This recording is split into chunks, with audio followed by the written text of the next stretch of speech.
Inilah kisah Jerry Brudos, atau yang dijuluki The Lust Killer atau The Shoe Fetish Killer, si pembunuh berantai dengan obsesi aneh terhadap sepatu wanita.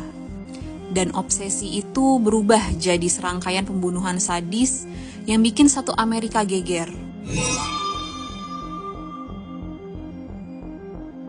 Jerry Brudos lahir tanggal 31 Januari 1939 di South Dakota, United States, Amerika. Dari luar keluarganya kelihatan normal, tapi ternyata nggak sesederhana itu. Ibunya, Mary Ellen Brudos, adalah wanita yang dingin dan keras. Dia benar-benar benci sama Jerry, karena dia sebenarnya pengen punya anak perempuan, dan dia nggak pernah menyembunyiin itu dari Jerry. Jerry tumbuh dengan rasa ditolak, disalahin, dibanding-bandingin, dan dianggap salah cuma karena dia lahir sebagai laki-laki. Bayangin aja, dari kecil udah ngerasa kayak kamu nggak pernah cukup buat orang tua kamu sendiri. Sampai akhirnya satu kejadian kecil waktu Jerry umur 5 tahun, jadi titik balik di hidupnya. Dia nemuin sepatu hak tinggi wanita di tempat sampah. Buat dia, sepatu itu cantik banget, berkilau, dan entah kenapa, ketika dia ngelihat sepatu itu bikin dia ngerasa lengkap. Tapi begitu ibunya lihat dia pakai sepatu itu, dia langsung ngamuk. Sepatu itu dibakar di depan matanya Jerry, sambil Jerry dimarahin habis-habisan. Dan dari situlah, menurut para psikolog, fetish Jerry mulai terbentuk.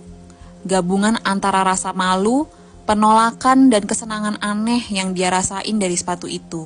Pas remaja, Jerry mulai nyolong sepatu dan pakaian dalam wanita. Awalnya cuman pengen lihat-lihat aja, tapi makin lama dorongannya makin aneh. Umur 17 tahun, dia nyulik seorang gadis dan memaksa gadis itu untuk membuka baju dan memotret dia. Jerry akhirnya ketangkep dan sempat dirawat di rumah sakit jiwa, tapi nggak lama. Mereka semua pikir Jerry udah sembuh. Ternyata mereka salah besar. Setelah keluar dari rumah sakit, Jerry jadi makin terobsesi sama pembunuh-pembunuh terkenal. Salah satu yang paling mempengaruhi pikirannya adalah Ed Gein. Di video aku sebelumnya, kalau kalian udah nonton, si pembunuh dari Wisconsin yang kasusnya ngeri banget. Ed Gein dikenal karena menggali mayat dan membuat benda-benda dari tubuh manusia yang dia ambil.